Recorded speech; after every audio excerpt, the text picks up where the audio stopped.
this afternoon, Your Honor. Thank you, Mr. Senator President. Cayetano is Yes, recognized. please.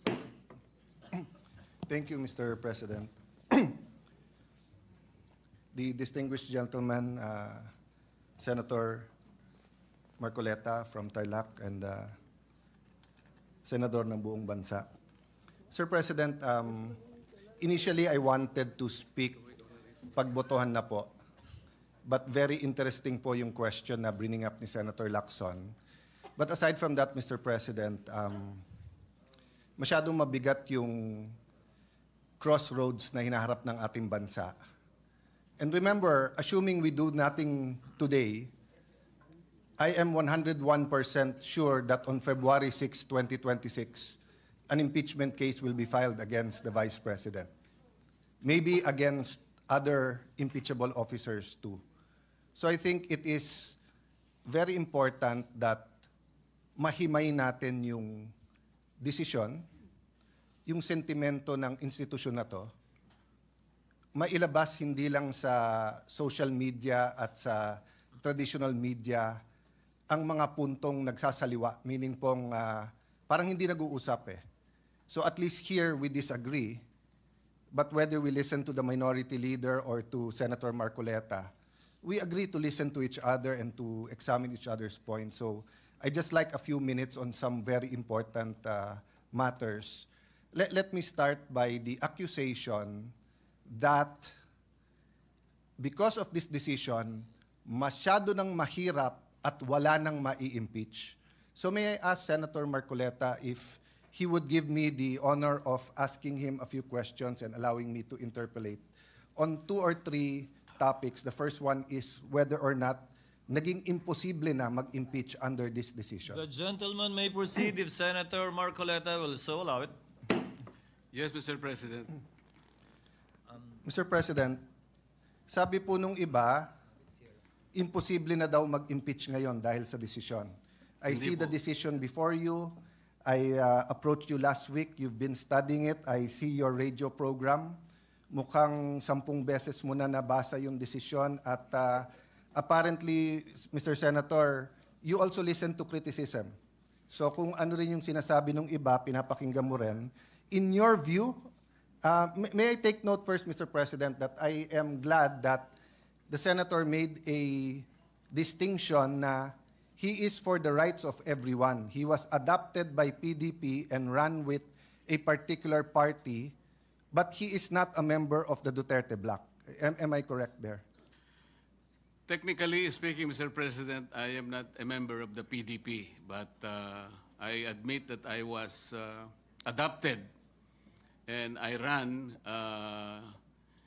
in unity with some of the parties of the PDP candidates at the time. The point I'm going at is like, I was a cabinet member in the Duterte administration, but I have not talked to the Vice President. I ran as an independent in 2022, so I speak now as a senator and not as a partisan. I assume the same, Your Honor. Yes, that Mr. President. you're giving your own personal opinion as Senator Marcoleta, not as a partisan. Of course, I assume that for everyone here, no? Regardless of our position. So, Mr. Senator, sa iyong paghimay ng desisyon, sa tingin mo ba imposible na ngayon mag-impeach ng isang impeachable officer? Hindi po, Mr. President. So, naging napakahirap ba mag-impeach ng isang officer? Hindi ko po alam kung bakit mahirap po sa kanila, Mr. President. Ang importante lang po, ilagay lang po sa tamang proseso.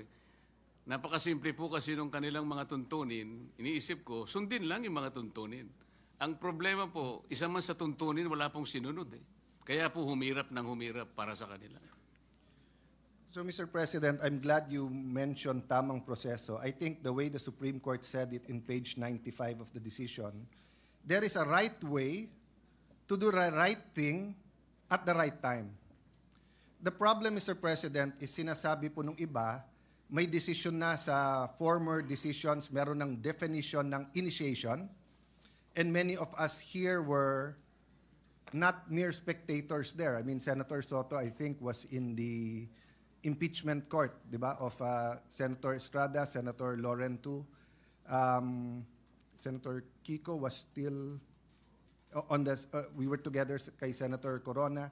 Senator Cheese and I and Senator Migs were in the House during the prayer one-third to the Senate articles of impeachment, di ba? So hindi po tayo stranger sa mga pangyayaring ito. Ang punto ko, Mr. President, Senator Marcoleta, kung hindi nagsabi ang Supreme Court ng specific na dapat sundin, pwede kong ma-interpret na baka naman masyadong mahirap. Baka naman kahit anong i-file kung gustong protektahan, hindi na siya ma-impeach. Paano na yung accountability? But is it true, Mr. President, that on page 93 of the decision, the Supreme Court actually narrated what has to be done for a valid impeachment complaint? Yes, Mr. President. Allow me to read. 1, the draft article of impeachment or resolution should be accompanied by evidence when made available to members of the House, especially those who are considering its endorsement. 2, the evidence should be sufficient to prove the charges in the articles of impeachment. 3, the draft articles of impeachment and their accompanying evidence should be made available to all members of the House of Representatives, not only to those who are being considered to endorse.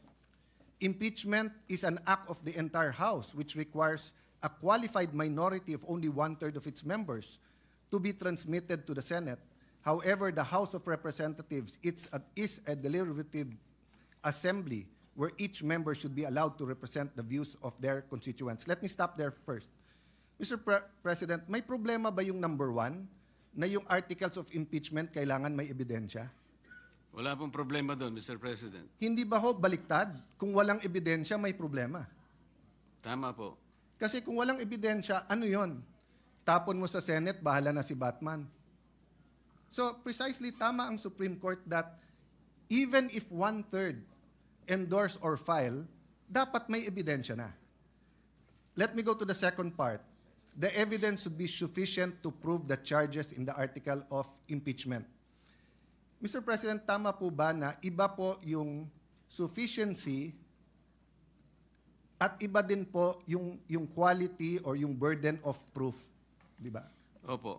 So halimbawa po, sa piskalya, hindi po kailangan sa piskalya beyond reasonable doubt. Probable. Kailangan lang that there is a probable cause that a crime was committed and there is probable cause that the accused committed that crime. Yes, Mr. President. So in the same manner, hindi sinasabi dito sa 2 na kailangan mo ipresenta sa mga congressman lahat ng testimony, lahat ng ebidensya. Ang kailangan lang, if you assume the evidence to be true, it will be enough to convict. Tama po.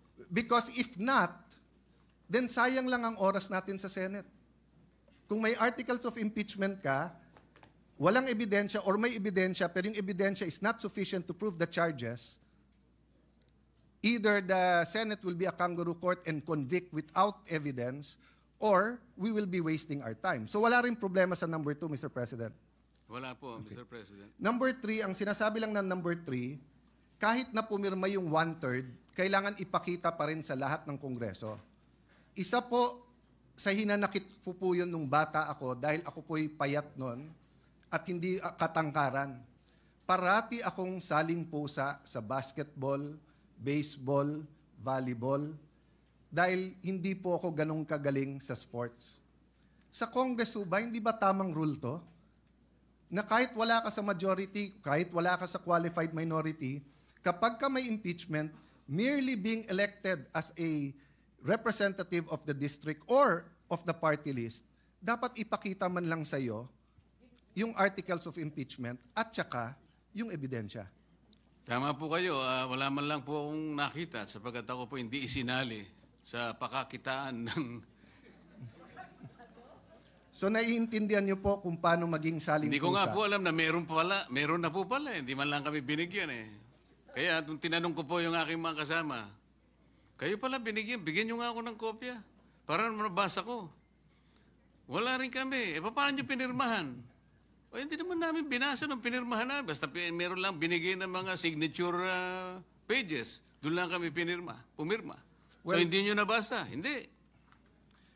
God and the world has a way of correcting itself because Now I have the privilege of serving the people here, not as a salimpusa, and definitely, Your Honor, as chairman of the Senate Blue Ribbon Committee, is not a salimpusa here in the Senate. In fact, you are an esteemed neophyte with a very powerful committee. So, again, number 3 is just a simple walang salimpusa rule, which is very good. Number 4, respondent have the opportunity to be heard on the draft articles of impeachment.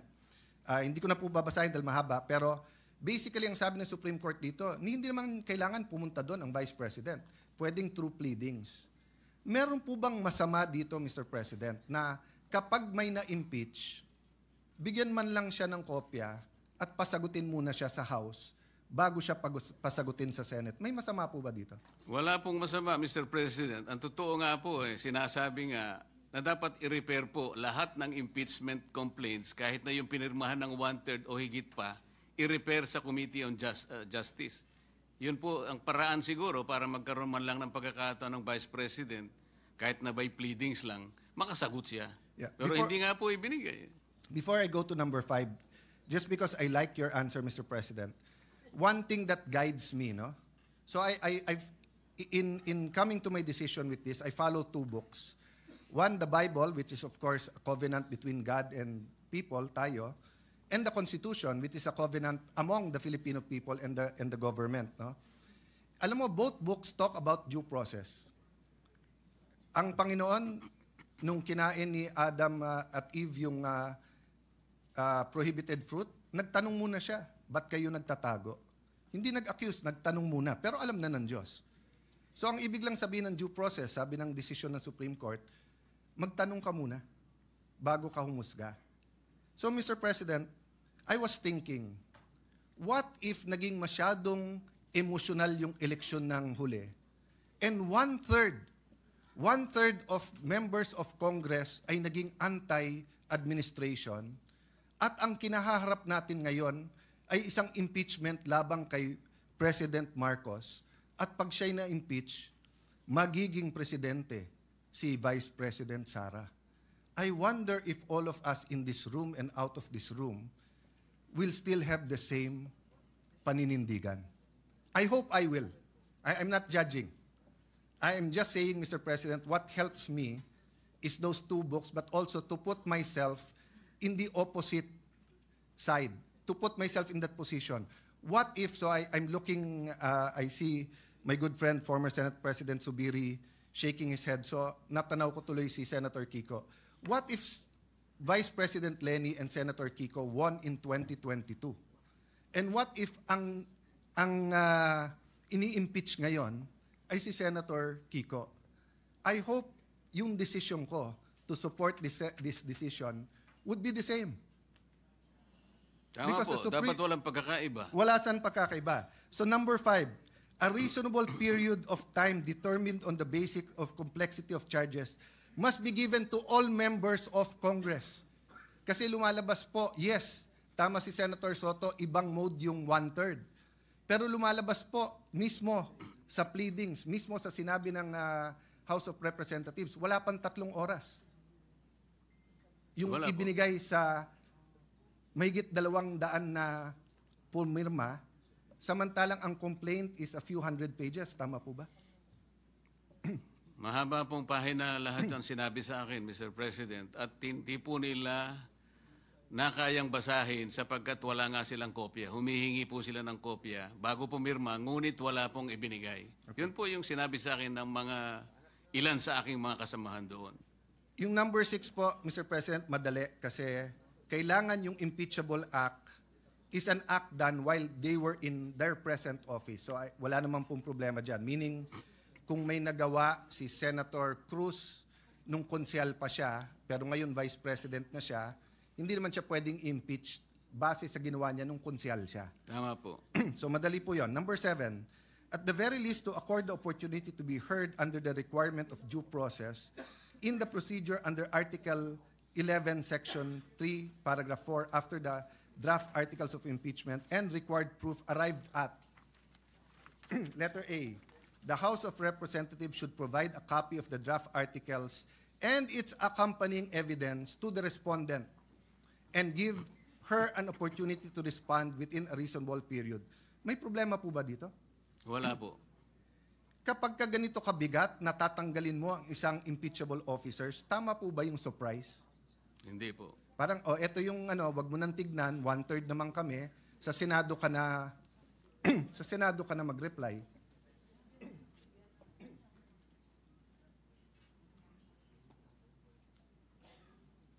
Letter B simply states that all members, again, it's the walang saling pusa. So, Mr. President, in other words, it is not true that it is now too difficult. Sundin lang yung page 93, 94.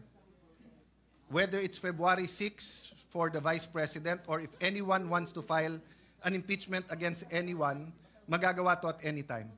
Tama po, Mr. President. Let me reverse my question, Mr. President. Dapat ba maging madali mag-impeach ng isang officer? I'm asking, of course, your opinion that I value, Mr. President. Depende po sa ini-impeach na opisyal. Pero kinakailangan po hindi dapat magmadali. Kaya dalawa po kasing bagay yun eh. Kailangan po siyang mapagbigyan ng due process niya at gaano man po karami yung ebidensyang inaharap sa kanya. Bigyan natin siya ng pagkakataong makasagot. So maaari pong mahirapan ng konti, tumagal ng konti. Ngunit kailangan po natin ibigay lahat ng proseso sa ini-impeach at sa mga nag-i-impeach. I value your answer on due process, Mr. President, and that's my second point. But if you would just also accept, or maybe I can put on record, I'm of the personal view, hindi dapat maging madali mag-impeach ng isang impeachable officer. Bakit po? Unang-una, iilan lang po sila sa ating bansa. Ombudsman, member of constitutional commissions, President, Vice President, Supreme Court. Hindi dapat madali dahil it's an extraordinary remedy in extraordinary circumstance not to penalize them, but para protektahan ng ating bansa at para nga po alisin sila sa equation if they will damage our country. So, the difference po with this impeachment sa iba, at least the impeachment of President Estrada, President Arroyo, and again, may I be sensitive especially to my friends here who are of that administration, was with us, against us, or like Senator Jinggoy and Senator JV. Yung feeling kasi doon is that if there was another day na hindi na-impeach, magagamit yung opisina na yon. Kasi presidente pinag-uusapan. Ganon din sa Chief Justice, na habang nandun ka, ma-impluensyan mo yung korte. Pero pag pinag-uusapan mo Vice President ngayon, wala naman siyang hawak na departamento, wala siyang hawak na agency, wala namang police, militar, NBI, Coast Guard, whatever under sa kanya. Yes, we should hold her accountable kung may ginawang mali. Dapat i-impeach pag may ginawang mali. Pero it's not true that today and tomorrow matters that much. Because wala naman siyang opisina na magagamit not only to cover her tracks or to damage the country. Di ba? In fact, I doubt kung walang perpetual disqualification yan, baka iba ang suma natin ngayon. But I don't want to go to the political aspect. The point I want to make, Mr. President, is para tayong nag-Goldilocks, pag gusto natin yung i-impeach natin, so nung time na yon na gustong impeach si President Erap, padaliin natin. At kung hindi, walk out tayo. Kung kakampi mo si GMA, pahirapan natin. Kung kakampi mo si Duterte, pahirapan natin. Di ba? So, in that point, I see why the Supreme Court, they made a statement nag-statement sila about history. Sabi ng Supreme Court,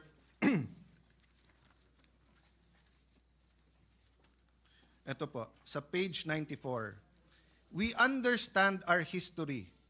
We have learned that in the past, momentary desires to do what is convenient and concede means to ends have inadvertently created precedents that weaken the succor of law for those who dissent, or those that are society's margins, or those who have fallen out of grace from the powers that be. We have learned that the clash of political interests in the past, often disguised by noble intentions, have obscured the need to address the real problems of corruption, inequality, poverty, and disempowerment faced by our people. Kung ito lang po ang sinabi nila, Mr. President, sasabihin kong hindi ba namumulitika yung korte.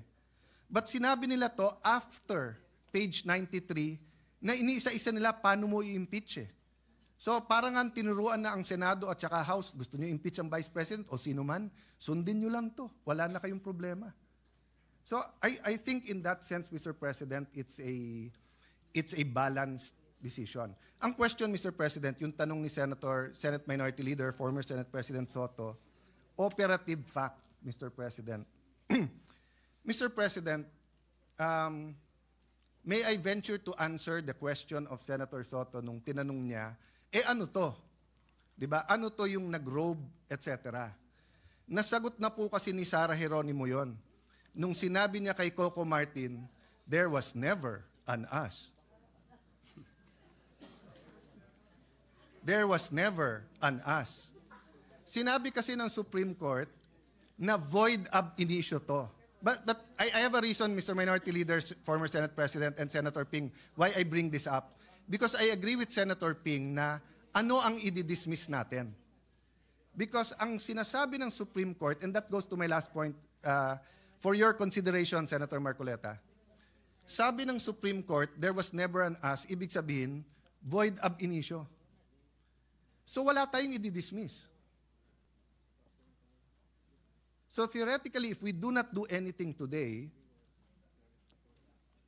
we are following the Supreme Court decision. Except, yeah, that's why I'm agreeing with you. So agree with me when I'm agreeing with you, Mr. Senate President, and Senator Ping.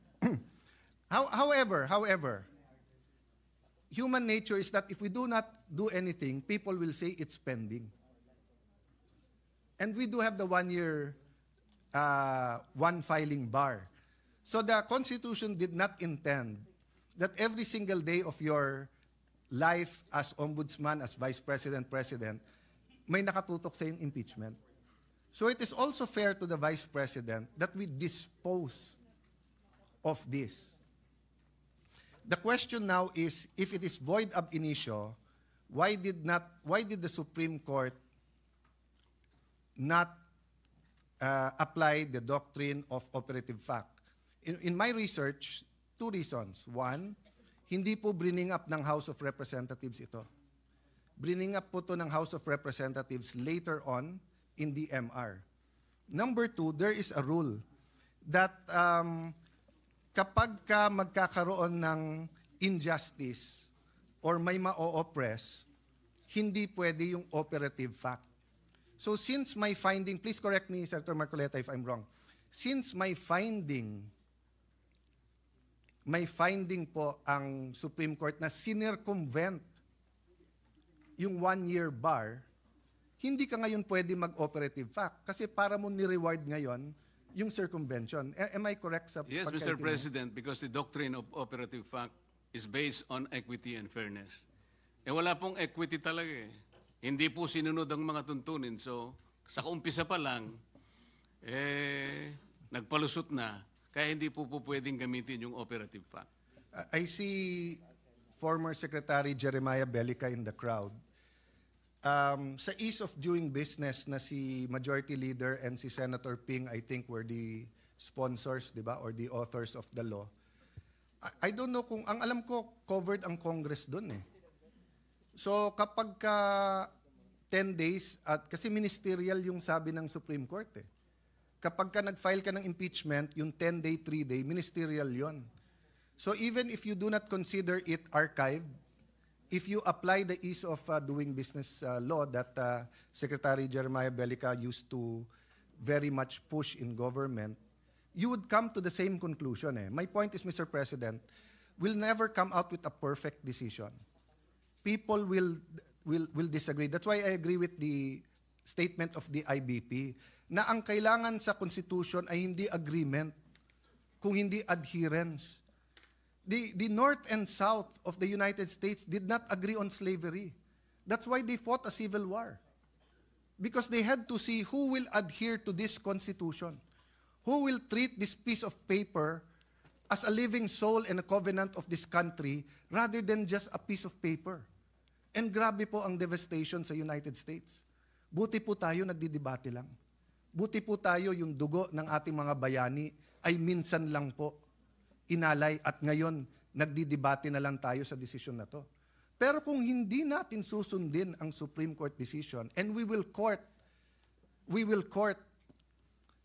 a constitutional crisis, we will tear the Constitution apart because, Mr. President, this is going to second to the last question. May option ba tayo not to follow the Supreme Court? Wala po, Mr. President. So it's for academic discussion and for criticism, for enlightenment, and trying to influence the court na masama decision nyo. In accordance, I respect the opinions for those who think na masama yung decision. But in actuality, as an institution, we have to follow, hindi po ba? Tama po, Mr. President. Is the gentleman a member of the Commission on Appointments?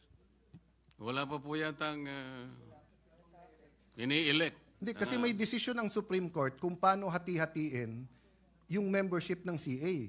Kung hindi rin natin susundin yung decision ng Supreme Court sa impeachment, wag na rin natin sundin sa CA.